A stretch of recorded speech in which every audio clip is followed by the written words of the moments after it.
Vamos ahora a compartir nuestra entrevista con el jefe del INPE. El tema de las cárceles es un tema fundamental también, lo hemos visto en varios países de América Latina y lo estamos viendo en el Ecuador. Javier Yaque está con nosotros, gracias por estar con nosotros.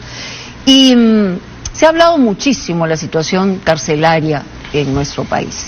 Se habla, por ejemplo, de la buquelización, en fin, las megacárceles, pero acá en el Perú el diagnóstico lo tenemos claro, es decir, son cárceles superpobladas, no sé si hay una segmentación adecuada de las mismas precisamente por esa superpoblación, y qué tan cerca estamos a que pueda ocurrir algo como lo que ocurrió en Ecuador. ¿Cómo está? Muy buenas noches. Gracias, Mónica, por la invitación. Estamos muy lejos de Ecuador. Ecuador tiene un hacinamiento, Mónica, del 10%. Su capacidad de albergue es de 28.000 privados de libertad y aproximadamente tienen 32.000, 33.000 internos. O sea, no tendrían ese problema. 10% de hacinamiento. El Perú tiene 130, 10 veces más que ellos.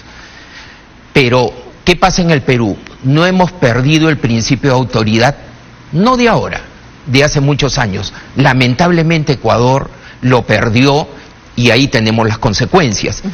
Pero no esperamos perderla, no la vamos a perder. Una situación de esa naturaleza. No la vamos a perder, lo garantizamos con absoluta certeza, Mónica. El día martes, a raíz de lo ocurrido en Ecuador, el señor ministro nos convoca, el premier, la presidenta de la República, y nos hicieron esa pregunta. ¿Puede pasar en el país? No. Podrían hacer un operativo, nos dijeron, el día de hoy. O sea, sin mucha preparación. En todos los penales, sí. Lo hicimos y retiramos objetos peligrosos. Ahora, siempre que prohibidos. hay una requisa, se retira. Siempre. Es decir, quiere decir que es una coladera también, pasa todo el tiempo. No sé si coladera, Mónica, pero sí somos vulnerables y no lo negamos. ¿Por qué? Porque no estamos con una capacidad de algunos aparatos electrónicos que son necesarios en toda revisión. Solo un ejemplo, sí. ¿Ya? Penal de Lurigancho, casi 10.000 internos, el día de visita más o menos 2.500 personas. ¿Cuántas revisan? 10. Cada una tiene que revisar a 250 personas manualmente, Mónica. Instalar tecnología en el penal de Lurigancho no baja de 6 millones de soles. Vamos a solicitar al mes. ¿Pero es necesario? Sí. Entonces, nuestras autoridades, para evitar que ocurra lo que ocurre en otros países, tienen que implementar tecnología y eso implica recursos. Pero usted empezó diciendo que estamos muy lejos de lo que ocurrió en Ecuador. Sí. Pero es verdad que también aquí bandas organizadas y delincuentes siguen operando desde los penales y extorsionan a mucha gente. Muy pocos. Durante el año, Mónica, hemos tenido... ¿En qué basa esa afirmación? En las intervenciones conjuntas con la policía. Durante el año no hay más de 15 intervenciones. Geolocalización de teléfonos y llamadas extorsivas o de otro tipo en penales. Con la policía trabajamos mano a mano, pero existe el mito, Mónica, yo entiendo, de que se diga, desde los penales se organizan delitos y extorsiones. ¿Cuántas extorsiones han habido en la calle? ¿1.500? ¿3.000? No sé, usted dígame. No, no tengo la menor la idea. policía sí tiene las cifras, pero les garantizamos, ni el 1% se organiza de los penales. Pero sí se organizan algunas. Sí. Nuestro objetivo es grave, que no sea ninguna. Sería grave.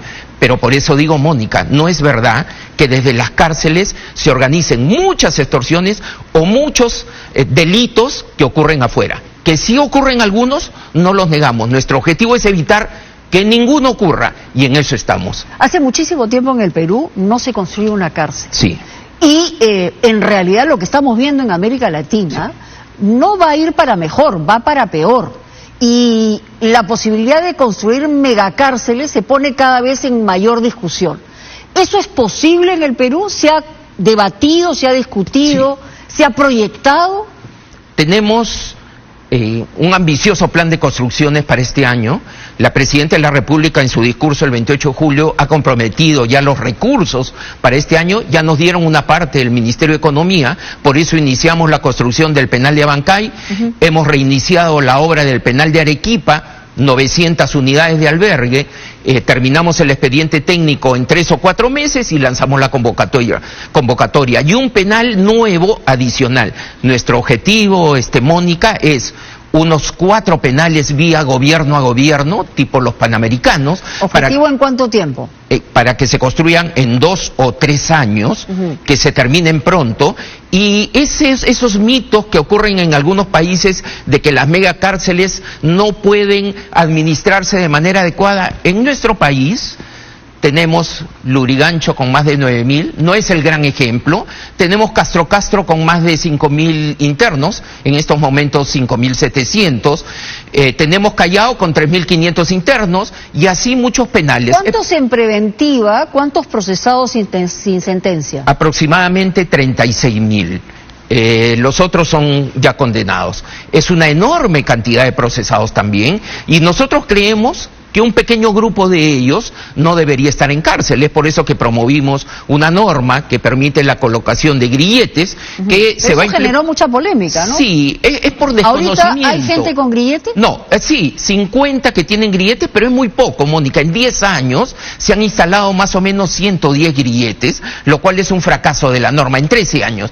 Entonces ahora lo que vamos a hacer es que sea más masivo, pero para delitos muy leves, y eso lo garantizamos. Uno de ellos, el hurto, la tentativa de hurto, y a ellos se le va a instalar la vigilancia electrónica. Ha planteado el presidente de Ecuador, después de que se ponga en evidencia la ley marcial, que tienen sentenciados en peruanos en cárceles ecuatorianas. Habla de ponerlos en la frontera. Es decir, esto evidentemente genera una gran polémica, pero habría la posibilidad de hacer intercambio de presos. En cuanto a nacionalidades, ¿nosotros tenemos presos ecuatorianos acá? Sí, él habló de 1.500, pero son en términos generales todos sus extranjeros en el sistema. Peruanos en Ecuador hay 100 en estos momentos. ¿Y nosotros? Ecuatorianos en el Perú 158, más de la mitad ya condenados. Normalmente se entregan a los condenados a que cumplan sus penas en los países, si hay un tratado. Con Ecuador tenemos tratado del año 1999, lo que pasa es que no se activó. Ahora ambos países lo activarán, evaluarán caso por caso. No existen entregas masivas, Mónica. Ese es un tema político que luego viene lo técnico, ¿no? Evidentemente. Así es. ¿No? Es un anuncio político, pero a ver de qué manera eso se puede aterrizar. Porque podría ser incluso beneficioso, es decir, tú mandas a los de nacionalidad peruana, yo te mando a los de nacionalidad ecuatoriana. Claro, caso por caso, porque eso de que los pongo en la frontera, que los va a soltar y entonces ya no cumplen la pena los peruanos que han delinquido en Ecuador. No, el tratado dice que se cumple la pena al país donde vayan, en las condiciones que fueron condenados en Ecuador, y viceversa. Pues así tendrá que ser técnicamente. Si ellos nos envían peruanos de Ecuador, nosotros enviaremos ecuatorianos. ¿Nosotros también cuántos detenidos en prisiones nacionales tenemos extranjeros? No tengo la cifra exacta, porque Perú no tiene una política de repatriar a sus condenados, porque claro, nuestro sistema tiene las limitaciones que todos conocemos. Si repatriáramos a todos los nuestros, pues el hacinamiento sería mucho peor. Por lo tanto, no es una gran política nacional llevar a cabo este tipo de acciones, pero con algunos países sí lo hacemos, son casos muy contados. El tema está, Mónica, que este hacinamiento vamos a atacarlo construyendo nuevos penales e implementando tecnología. En el sistema, en las 68 cárceles, solo tenemos 5 bodyscan, que son como los rayos X, ¿no? Que nos permiten detectar, por ejemplo, droga en cavidades, que lamentablemente ocurre mucho. Este año esperamos instalar 12, el ministro de Justicia ha trabajado duro con el ministro de Economía para estos recursos. ¿El gobierno tiene claro una estrategia penitenciaria? Porque en realidad, lo escuchamos a usted, conoce su negocio, en fin, y nos cuenta cómo están las cosas, pero por el otro lado ha tenido ya una conversación, no solamente con la presidenta Boluarte, sino con los ministros, para hablar de la posibilidad, no solamente de la construcción de estas cárceles, sino una mucho más grande, donde las mafias y organizaciones criminales que hoy están operando en nuestro país tengan el régimen que corresponda para neutralizar el terror que tiene hoy la gente. Mónica, la tiene muy claro, tanto así que la presidenta ha comprometido no solo 300 millones para este año, durante su mandato ha comprometido 1.600 millones, eso es histórico, y nosotros tenemos que responder con capacidad de gasto. Hemos ocupado el año 2023 el puesto número 1 en inversiones a nivel nacional.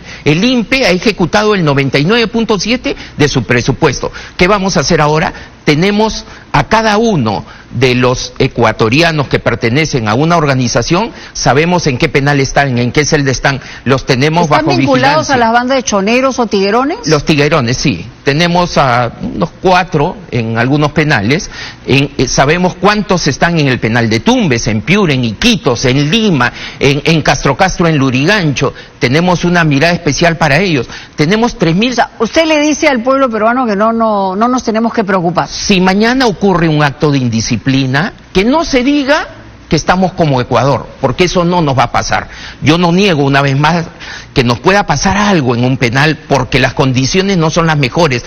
No tenemos nuevo personal desde antes de la pandemia, Mónica. Acabo de abrir la escuela, van a estudiar 1 año y entrará recién el nuevo personal. Prácticamente 5 años después, ha aumentado 5.000 nuevos internos el año pasado y el personal no solo es el mismo del 2020, es menor porque han salido, han renunciado, hemos destituido mano dura para los corruptos. También ha habido corrupción y actos vinculados. Nuestra gestión, más del doble de destituidos, eso implica mano dura. Pero tranquilidad a la sociedad peruana no nos va a pasar. Pero no implica que bajemos la guardia.